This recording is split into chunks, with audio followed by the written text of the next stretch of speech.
ভৈরবায় নমঃ। ওম ভৈরবায় নমঃ। মহাবিশ্বের সবচেয়ে রহস্যময় দেবতার নাম ভৈরব। যাকে দেখলে মৃত্যু পিছিয়ে যায়, যার অট্টহাসিতে ব্রহ্মাণ্ড প্রকম্পিত হয়। সেই মহাকাল পরমেশ্বর কেন তার ছায়াসঙ্গী হিসেবে বেছে নিলেন এক সাধারণ সারমেয়কে? কেন সোনা বা হীরের অলংকার ছেড়ে তিনি আগলে রাখলেন সমাজ পরিত্যক্ত এক প্রাণীকে? আজকের এই ভৈরবাষ্টমীর পুণ্য লগ্নে আমরা উন্মোচন করব সেই আধ্যাত্মিক সত্য যা আপনার ভক্তির সংজ্ঞাকে বদলে দেবে।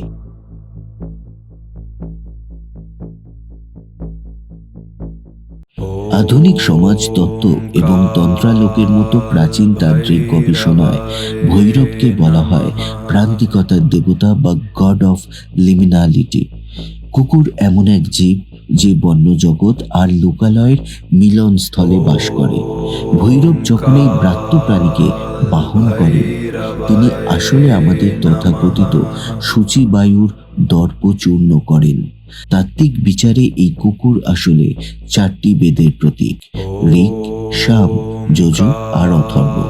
যে জ্ঞান অতন্দ্র প্রহরীর মতো আপনার চেতনাকে সুরক্ষা দেয়, সেই জ্ঞানের মূর্ত প্রতীকী হলো এই সারমেয়। এবার বলি, কেন আমরা ভৈরব সাধনা করব? কারণ ভৈরব আমাদের ভয় থেকে অভয়ের পথে নিয়ে যান। লক্ষ্য করে দেখুন, একটি কুকুর তার প্রভুর কাছে কতটা সমর্পিত। সে লাঞ্ছনা পেলেও প্রভুকে তবু ছাড়ে না, আবার রাজভোগ পেলেও অহংকারী হয় না। এই যে নির্লিপ্তি আর অটল ভক্তি, এটাই হলো ভৈরব সাধনার প্রথম পাঠ।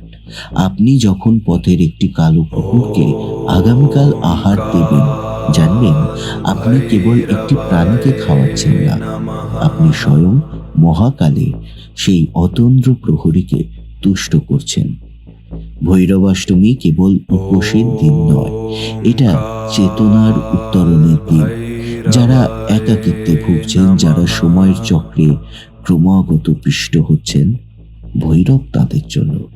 তিনি আমাদের শেখান যে পৃথিবী যাকে ত্যাগ করে, মহাকাল তাকেই পরম মমতায় বরণ করে নেয়। আপনার জীবনের অন্ধকারগুলোকে ভয় পাবেন না, কারণ অন্ধকারেই ভৈরবের আবির্ভাব। কাল ভৈরবের বাহন যদি এই সমাজ পরিত্যক্ত প্রাণীটি হতে পারে, তবে আপনি কেন তার চরণে আশ্রয় পাবেন না? যখন কাল ভৈরবাষ্টমীর নিশি শুরু হবে, একবার আপনার পাড়ার সেই অবহেলিত সারমেয়টির চোখের দিকে তাকিয়ে দেখুন। সেই গভীর কালো চোখের মনে দুটিতে কি দেখতে পাচ্ছেন? মহাবিশ্বের সেই আদি অন্তহীন রূপকে। ভৈরব মন্দিরে নেই, ভৈরব আছেন আপনার করুণায়, আপনার সাহসে আর আপনার অটল বিশ্বাসে। আজকের ভিডিও ভালো লাগলে লাইক করুন, শেয়ার করুন আর দেখতে থাকুন হিন্দু কথা। ওম ভৈরবায় নমঃ। ওম কাল ভৈরবায়